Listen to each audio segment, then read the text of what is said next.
औज़ुबिल्लाहिमिनश्शैतानिर्रजीम बिस्मिल्लाहिर्रहमानिर्रहीम। नाज़रीन, प्रोग्राम हक़ाइक़ के साथ कमरान अली आपकी खिदमत में हाज़िर है। नाज़रीन, जैसा कि आपने आज भी सुना होगा कि हमारे पाक फ़ौज के जवानों ने एक इंडिया का छोटा जासूस त्यारा जो है वो मार गिराया है। हम आज अपने इस प्रोग्राम में ख़ुसूसन लाइन ऑफ कंट्रोल की ज़िंदगी के बारे में जानेंगे। ये जानेंगे कि हमारे इस लाइन ऑफ कंट्रोल पे बसने वाले बहन भाइयों की ज़िंदगी कैसे गुजरती है, उनकी मुश्किलात क्या हैं। इस हवाले से बात करने के लिए स्मानी सेक्टर से हमारे सीनियर एंकर पर्सन है जनाब सैयद शहाब अब्बास साहब। सबसे पहले शहाब साहब, मैं आपको प्रोग्राम में खुशामदीद कहता हूँ। मुझे और हमारे नाज़रीन को बताइएगा कि लाइन ऑफ कंट्रोल पे बसने वालों की ज़िंदगी की मुश्किलात क्या हैं और वहाँ पर क्या कुछ होता है। बिस्मिल्लाहिर्रहमानिर्रहीम।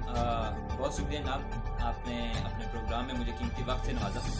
देखिए, line of control Azad Kashmir के जितने भी मकीन हैं, इनके बेशुमार मसाइल हैं और सबसे बड़ा मसला तो यकीनन यही है कि जो भारतीय अफवाज आए रोज़ अपने हमारे सिविलियन हैं इन पे फायरिंग करती है, गोलाबारी करती है, और उसका जो नुकसान है हमारे आम आबादी को जो पहुँचता है वो बहुत बड़ा मसला है हमारी आबादी के लिए।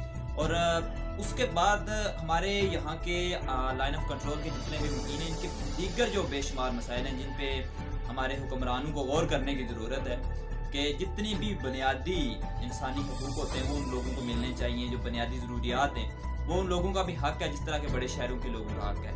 मिसाल के तौर पर हमारे लोगों को तालीम, सेहत और बिलखसूस अच्छी सड़कें, क्योंकि जब लोग ज़ख्मी हो जाते हैं तो इन्हें अच्छे अस्पतालों की ज़रूरत होती है और अस्पतालों में ले जाने के लिए अच्छी रोड्स की ज़रूरत है। हमारे पास तो ना तो अच्छी सड़कें और ना ही हमारे पास अच्छे अस्पताल हैं। और जो कुछ छोटे अस्पताल हमारे यहाँ बनाए गए हैं वो अस्पताल भी इस कदर मैं कह सकता हूँ कि नाकारा हैं कि वो ज़ख्मियों को उस तरह से मदद फराहम नहीं कर सकते, और इस तरह जो बड़े अस्पताल हैं वहाँ हमें ज़ख्मियों को ले जाना पड़ता है। लेकिन यहाँ पे अफसोस की बात यह है कि जो बुनियादी तौर पर सड़कें होनी चाहिए, जो यानी कि हमारे लोगों को फौरी तौर पर जब ज़रूरत पड़ती है कि जो शुहदा या फिर ज़ख्मी होते हैं उन्हें बड़े अस्पतालों में पहुँचाया जाए, तो उन लोगों के लिए उन्हें वहाँ पहुँचाने के लिए हमारे पास अच्छी सड़कें मौजूद नहीं हैं। और हमारे जो सियासतदान हैं वो आवाम को वादों पे टालते रहते हैं, लेकिन आज तक लाइन ऑफ कंट्रोल के जितने भी हल्के आज़ाद कश्मीर के आप देख लें उन्हें बगौर अगर जायज़ा लें तो ये लोग बुनियादी हकूक़ से महरूम हैं। उसकी बुनियादी वजह मैं यही समझता हूँ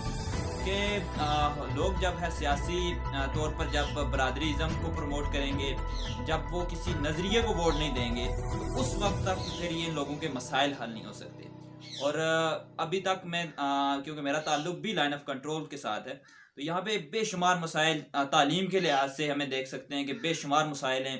हमारे बच्चों को दीगर इलाकों में, दीगर शहरों में जाकर तालीम हासिल करना पड़ती है। इसके साथ साथ यहाँ पे अस्पताल बिलखसूस मैं बार बार जिक्र कर रहा हूँ कि उनकी सख्त ज़रूरत है। इन इलाकों में अच्छे अस्पताल होने चाहिए, मायारी किस्म के अस्पताल होने चाहिए, ताकि खुदा न खास्ता अगर कोई इस किस्म का वाक़या होता है तो वो इन अस्पतालों में हम उन मरीज़ों को लेके जाएं और उनका इलाज फौरी तौर पर मुमकिन हो सके। क्योंकि कभी कभार ऐसे वाक़यात हो जाते हैं कि खून बंद ना होने की सूरत में या फौरी इलाज ना होने की सूरत में हमारे ज़ख्मी जो है वो ज़ख्मों की ताब ना लाते हुए जाम शहादत नोश कर देते हैं। तो इसलिए हुक्मरानों को बिलखसूस हुकूमत आज़ाद कश्मीर को इस पर गौर करना चाहिए।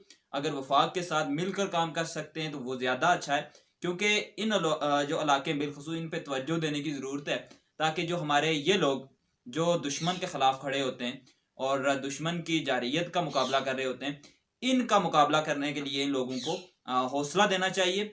और इन लोगों का हक है कि इनको जो बुनियादी हकूक़ हैं वो फराहम किए। मैं आपसे ये जानना चाहूँगा कि जैसे हम आए रोज़ सुनते हैं कि भारतीय जो है ये हमारी शहरी आबादियों को निशाना बनाते हैं, हमारे जहाँ वो नहत्ते शहरी जो आए रोज़ शहीद होते हैं, तो वहाँ से ये आबादी का हिस्सा किसी महफूज जगह पर मूव क्यों नहीं होता? आया अगर मूव होता है तो उनकी मुश्किलात क्या हैं?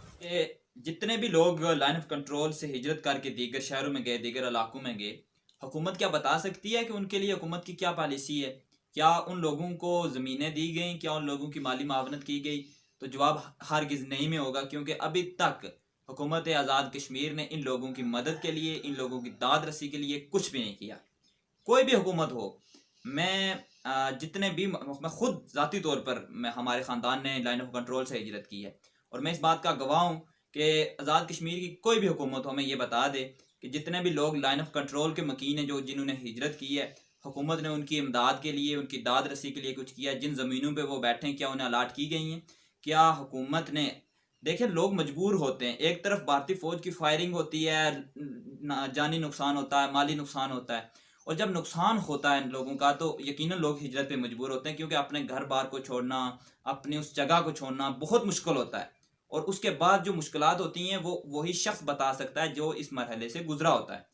تو جب لوگ ہجرت کر کے آتے ہیں تو ریاست ماں جیسی ہوتی ہے، اور جب ریاست بھی سر پہ ہاتھ نہیں رکھے گی تو پھر ہم کس سے شکوہ کریں، کس سے گلہ کریں، کس کے سامنے ہم اپنا دکھڑا سنائیں؟ وہی بات آ جاتی ہے کہ حکومت کو، ریاست کو چاہیے کہ ان لوگوں کی مدد کے لیے بھی کوئی مؤثر حکمت عملی اپنائے، کہ جو لوگ کشمیر کی آزادی، جو ہمارا ایک ٹکڑا آزاد ہوا ہے چھوٹا سا، جتنے بھی اس وقت سے لے کے آج تک جتنے بھی لوگوں نے ہجرت کی ہے یہاں پہ، یا وہاں آزاد کشمیر کے جو پٹی ہے جو لائن آف کنٹرول کی، وہاں سے ہجرت کر کے دیگر محفوظ علاقوں میں جانے کی کوشش کی ہے، ان کے لیے حکومت کی کیا پالیسی ہے؟ حکومت کو واضح کرنا چاہیے، اس لیے کہ یہ شہری جو ریاست کے ہیں، یہ ریاست کی بنیادی ذمہ داری ہے کہ وہ ان کے حقوق ان کو فراہم کرے۔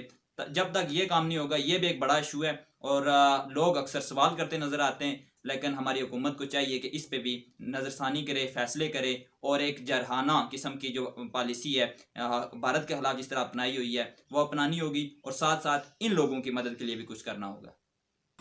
جی ناظرین، آپ نے شغاب صاحب کی گفتگو سنی۔ میں بھی گورنمنٹ سے یہ مطالبہ کروں گا کہ آئے روز جو ہے یہ بھارتی مظالم کا شکار ہوتے ہیں لائن آف کنٹرول پر بسنے والے، خدایا ان سے اس طرف دھیان دیا جائے، ان کے لیے جو بنیادی سہولیات ہیں ان کے لیے مناسب جو ہے بندوبست کیا جائے، جو موجودہ بجٹ پیش کیا جا رہا ہے اس طرف جو ہے خاص توجہ دی جائے، تاکہ یہ لوگ بھی اپنی زندگیاں جو ہیں یہ بآسانی بسر کر سکیں۔ فی الحال کامران علی کو دیے اجازت، اللہ حافظ۔